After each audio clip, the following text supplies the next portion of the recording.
What's going on, people? Welcome back to We Are Tottenham TV. Welcome back to another episode of The 5 Takeaway, where we're going to take a look at the 2-0 defeat against Arsenal at the Tottenham Hotspur Stadium yesterday and see what 5 things we can take away from the game. And let's get into number 1, and that is Big Papa. Yeah, and he made his Premier League debut yesterday in the North London derby at 20 years of age, and he impressed, to be fair. Given the circumstances, I thought he did fairly well.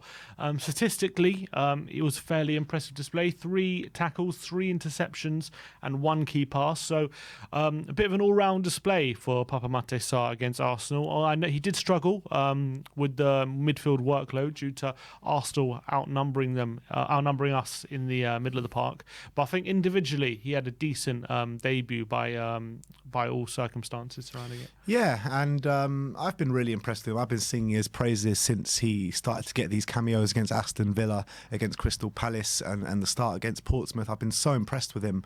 He looks like a player well beyond his years, and I really like what he brings to the team, and I already think that he's showing more in this side than Bissouma has done all season, to be honest.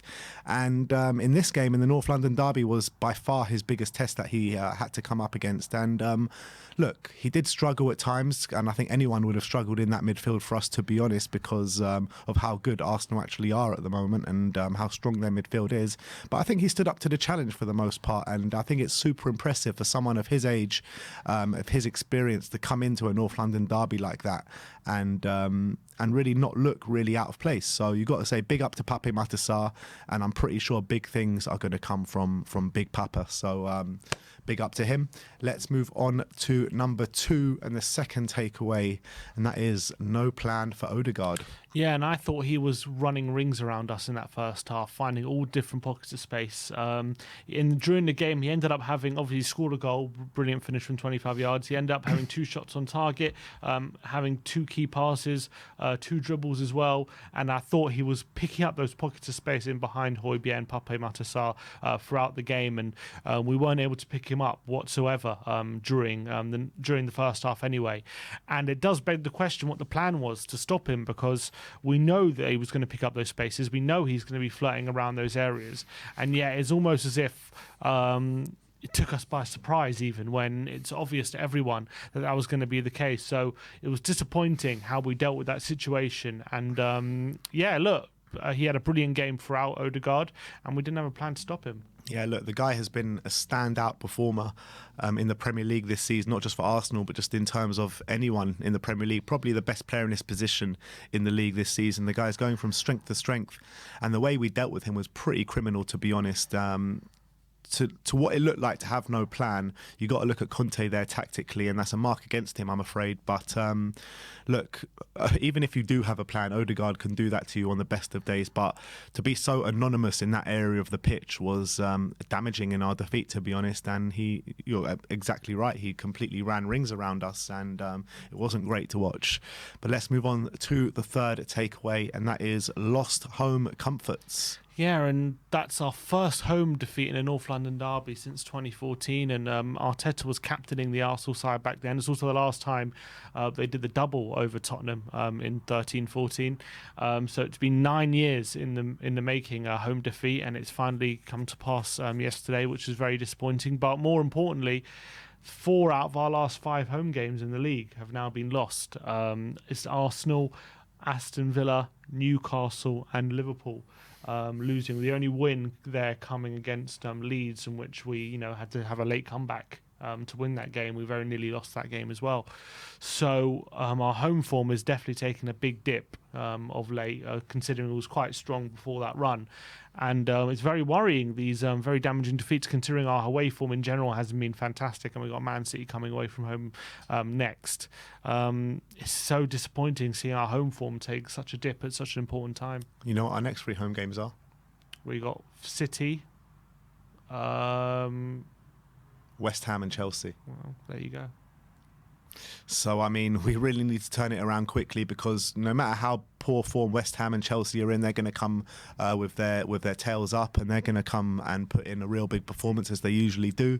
And Man City is Man City. So if we don't get results in those next 3 games, I mean, you look at that home form, and if we don't get a win in those 5 home games now, we're saying 4 defeats. If we don't get any wins in our next 3, that's literally relegation form, especially at home, and it's something we desperately need to look at. It looked like for a stage under Conte, early part of this season and back end of last season, how we were turning the lane into a bit of a fortress, but it's all regressed, man. It's all regressed, and to lose 4 out of our last home games, no matter who they're against, is not good enough, nowhere near good enough. So we definitely need to improve in that aspect and many other aspects. And let's move on to number 4, and the 4th takeaway is costly Lloris. And that is Lloris's 4th error in the Premier League this season, which is more than any other player, following his errors against Newcastle, against Aston Villa, and in the North London derby, the Emirates. Arsenal opened the scoring this game with a Hugo Lloris own goal, and it was a very, very costly error as Arsenal went on to win. In all those games, they've been costly mistakes in games. I think we've been level in all those games up until those Lloris mistakes. I'm pretty sure the derby was 1-1, Villa was 0-0, and Newcastle was 0-0 up until all those mistakes from Hugo Lloris when he ended up losing all those games. So at this point, it's safe to say he's costing us points at this point, and it's disappointing because Hugo's been a great servant, but it's getting to the point where his mistakes are costing us goals and points. Yeah, it's absolutely true, and it's hard to watch, to be honest, because of what you say, how good of a servant he's been here. Club captain for a while, French captain, French World Cup winning captain, just got to the final of the World Cup with France as captain as well, and it's just hard to watch. It really is, for someone that we adored so much, we still do adore, to be crumbling like this in his career. Would you look at getting a new keeper this January, or would you still hold it off till the summer?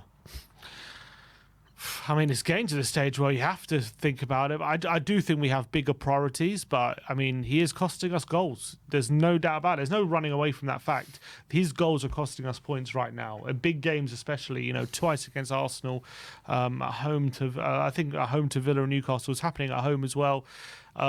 These are things which are really disappointing. I have to hope that his experience can take him to the end of the season without making too many more mistakes. But right now, they're being very, very costly. And since the World Cup, it's already been 2 mistakes since the World Cup. They're rapidly accelerating. But at the World Cup, he showed he's still got it in him to put in good performances. He was pretty good at the World Cup, but for Spurs, he's been making some costly errors. And but he's also shown that in particular games for Spurs this season as well. But I think where it comes down to is the consistency and the mistakes creeping into his game. We've always known he's had mistakes in his game over the years at Spurs, but now it's just becoming way too frequent to ignore. Yeah, way it's too accelerating, frequent. and that's the worrying thing, to be honest. Coupled with the fact that his kicking and playing out the back has never been a strong suit. If there's an opportunity, I don't see an opportunity happening in this window, to be honest. So I think we got bigger priorities and I don't think we are going to sign a keeper this window. So I'd rather focus on other areas. But if we can get a keeper this window, I'm not against it. Let's move on to the 5th and final takeaway, and that is Kane's record. Kane awaits record. Yeah, and I think obviously we went into this game really hoping he was going to break that record to become the all-time leading goal scorer in Tottenham's history against Arsenal, who really does have a great record against. And I think he tried his best throughout the game. 3 shots on target, 4 key passes throughout the game as well. So he set up 4 chances. He won 4 of his 8 ground duels, 3 out of 5 aerial duels, and completed 2 out of 2 attempted dribbles as well. So I really believe actually he was our best player by quite some way, and I think he was head and shoulders, to be honest, above the rest of the team on the day. But at the end of the day, it wasn't enough, and he didn't get on the score sheet, so the record awaits another day. But I did think on the day he did try his best to break that record, and he was unfortunate not to do it. Yeah, he was unfortunate not to do it, but look, I think it's just a matter of when, not if he's going to break that record. And I think once he does break that record, unfortunately, I think we're all going to have a very uncomfortable conversation to have, because how many times now, it's been years now, but how many times can we keep saying Kane was head and shoulders above everyone else on our team? We need players that are going to be, on a level playing field with him. We need players maybe not as good as him, because it's very hard to be as good as Harry Kane, but to be in that same ballpark.